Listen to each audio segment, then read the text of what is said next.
భక్తి మార్గంలో మీరెప్పుడైనా పెద్దల్ని చూస్తే, మీరందరికీ తెలిసిన వాళ్ళకి మళ్ళీ ఒక గుర్తు చేస్తున్నట్టు, తెలియని వాళ్ళకి తెలియజేస్తున్నట్టు. ఒకళ్ళ దగ్గర నుంచి మనం ఎప్పుడైనా మంచి భగవత్ సంబంధమైన విషయాలు వింటున్నాము అని అనుకోండి. అప్పుడు వాళ్ళని ఎలా మనం ప్రశ్న అడగాలి? 3 విషయాలు మనం ఎప్పుడు కూడా జ్ఞాపకం పెట్టుకోవాలండి. ఒకటి ఆంతరంగికం, 2 బాహ్యం. ఆంతరంగికంగా ఏంటి మనకుండాల్సిన ఒక భావన అనంటే, వినయము అనే భావనతో మనం ప్రశ్న అడగాలి. ఇది ఆంతరంగిక స్వభావం. బాహ్యంగా 2 విషయాలు జేయాలి. ఏంటో తెలుసా అండి? ఫస్ట్ మనం ఎప్పుడైనా ఎవరైనా మాతాజీ లెక్చర్స్ వింటున్నా, ప్రభుజీ లెక్చర్స్ వింటున్నా, గురువు గారి లెక్చర్స్ వింటున్నా, ఎవరి ప్రవచనానైనా మనం శ్రవణం చేస్తున్నప్పుడు, మనకి ప్రశ్న అడగాలి అన్నప్పుడు ఫస్ట్ చేయాల్సిందేంటో తెలుసా అండి? మీ లెక్చర్‌లో ఈరోజు మాకు ఈ పాయింట్ నచ్చింది. చాలా కృతజ్ఞతలు మీరు ఈరోజు మాకు లెక్చర్ చెప్పినందుకు. ప్రభుజీ లేదా మాతాజీ చాలా మంచి లెక్చర్ ఇచ్చారు ఈరోజు. ఈరోజు మీ ప్రవచనంలో మాకు నచ్చినవి ఒక్క విషయమైనా ప్రస్తావన చేయాలి. దాని తర్వాత నాకు ఒక చిన్న ప్రశ్న ఉందండి.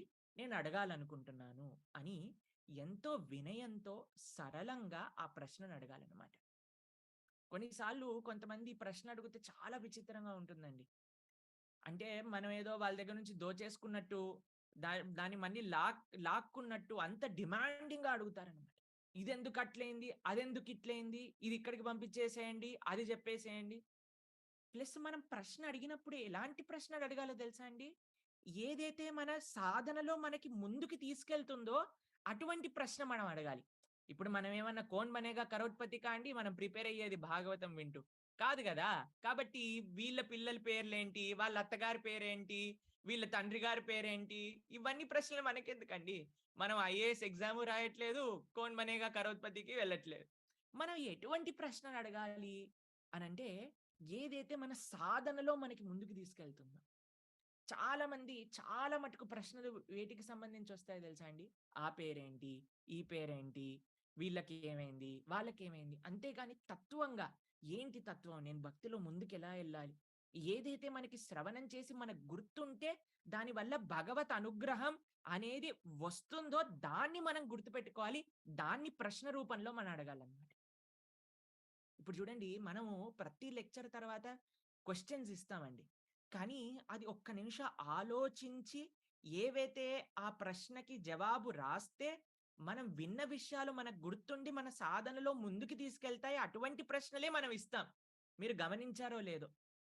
కాబట్టి మనం డీటెయిల్స్ పైనకెళ్ళకండి. ఏదో ఈరోజు భగవద్గీత నేర్చుకుంటున్నాం, భాగవతం నేర్చుకుంటున్నాం అంటే ఇంకా నాలెడ్జ్ మనకు తెలిసిపోతుంది. కాబట్టి ఇలా మనం ఏదైనా పజిల్ గేమ్ ఆడినప్పుడు కొంతమంది మాకు ఫోను చేస్తూ ఉంటారు.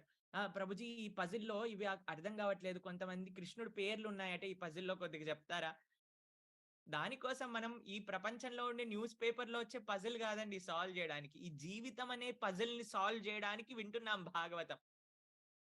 కాబట్టి ఇక్కడ పరీక్షిత్ మహారాజు ఎంత బాగా అడుగుతున్నారు చూడండి. ఫస్ట్ శుకదేవుల్ని అద్భుతంగా కీర్తించారు. అయ్యా! మీరొచ్చినందుకు అదృష్టం. మనకి జీవితంలో భాగవతాన్ని, భగవంతుడి గురించి వింటున్నాము అనంటే అది గొప్ప అదృష్టం అండి. దాన్నేదో క్యాజువల్‌గా తీసుకోకూడదు మనం.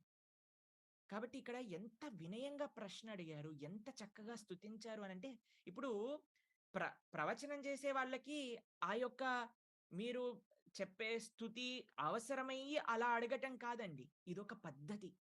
ఇది సదాచారం. భక్తులందరూ పాటించవలసిన ఒక రూల్ అన్నమాట. ఇది చేస్తే ఎవరికి బాగవుతుందంటే భగవంతుడు ప్రసన్నులవుతారనమాట. ఓహ్! ఈయన చాలా వినయంగా ఉన్నారు. ఈయన చక్కగా నా గురించి చెప్పిన ఆయనని కీర్తించారు. వినయంతో ప్రశ్న అడిగారు. ఏ ప్రశ్న అడిగాలో, ఏ విధానంగా అడిగారో ఆ విధానంగా అడిగారు. కాబట్టి నేను కృపనిస్తా. మీకొక విషయం తెలుసా అండి? మనం విన్నంత మాత్రం మనకి భగవద్భక్తి కలగదండి. మనం విన్నప్పుడు మన దగ్గరుండే సిన్సియారిటీ, హ్యూమిలిటీ చూసి భగవంతుడు ఆ భక్తిని మనకిస్తారు. అందుకోసం ఇది చాలా ప్రధానం అన్నమాట.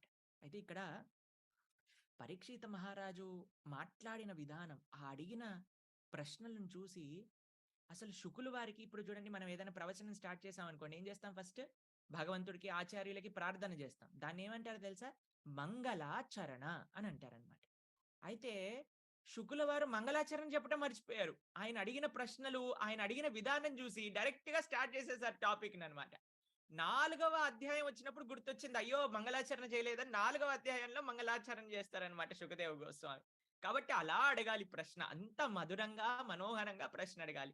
సరే 2 ప్రశ్నలు అడిగారు. అయ్యా! జీవించి ఉన్నవాళ్ళు మరణ పర్యంతము కూడా వాళ్ళు ఎటువంటి ఆచరణ ఉండాలి? ఏది వినాలి? ఏది చెయ్యాలి? ఏది మాట్లాడాలి? మరణకాలంలో వాళ్ళు ఏ విధంగా ఉండాలి? ఏది ఆచరణ యోగ్యము? అనే 2 ప్రశ్నలకి ఇప్పుడు సమాధానంతో మనకి ఈ 2వ స్కందం ప్రారంభమవుతుందనమాట. ఈ 2వ స్కందంలో ఏ ఏ టాపిక్స్ గురించి ప్రస్తావన ఉంటుందో వాటిని మీకు తెలియజేస్తాను. మొట్టమొదటిగా భక్తి యొక్క వైభవం గురించి శుకుల వారు చెప్తారనమాట. దాని తర్వాత అష్టాంగ యోగానికి, భక్తికి ఉన్న తేడాల గురించి వర్ణిస్తూ ఉంటారు. అటు అష్టాంగ యోగాన్ని వర్ణిస్తారు, ఇటు భక్తి యోగాన్ని వర్ణించి, భక్తి యోగం యొక్క అద్భుతమైన తత్వాల గురించి ప్రస్తావన చేస్తారనమాట. దాని తర్వాత ఈ విశ్వానికి సంబంధించిన సృష్టి రహస్యం గురించి చెప్తారు. అసలు ఈ సృష్టి ఎలా జరిగింది అనే విషయాలు మనకి 5వ స్కందంలో కూడా ఉంటాయి. 2వ స్కందంలో కూడా కొద్దిగా ప్రస్తావన ఉంటుందన్నమాట. దాని తర్వాత భగవంతుడి యొక్క పురుషావతారాలు, గుణావతారాలు. దాని తర్వాత భగవంతుడి యొక్క లీలావతారాలు గురించి కూడా 2వ స్కందంలో మనం వింటాం. దాని తర్వాత ఈ యొక్క స్కందంలో చతుశ్లోకి భాగవతం కూడా మనం శ్రవణం చేస్తామన్నమాట. చిట్ట చివరికి భాగవతం మాట్లాడే ఒక 10 అంశాలు, మొత్తం భాగవతంలో ఏవైతే 10 అంశాలు, టాపిక్స్ గురించి భాగవతం ప్రస్తావన చేస్తుందో ఆ 10 భాగవత అంశాలు చిట్ట చివరిగా ఈ 2వ స్కందంలో మనం వింటాం. మొత్తం 10 అధ్యాయాలండి.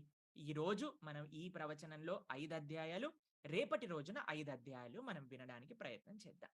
అయితే ఎంత చక్కగా ప్రశ్నలు అడిగారు పరీక్షిత మహారాజ్ అంటే మొట్టమొదటి శ్లోకంలో శుక్కుల వారంటున్నారండి.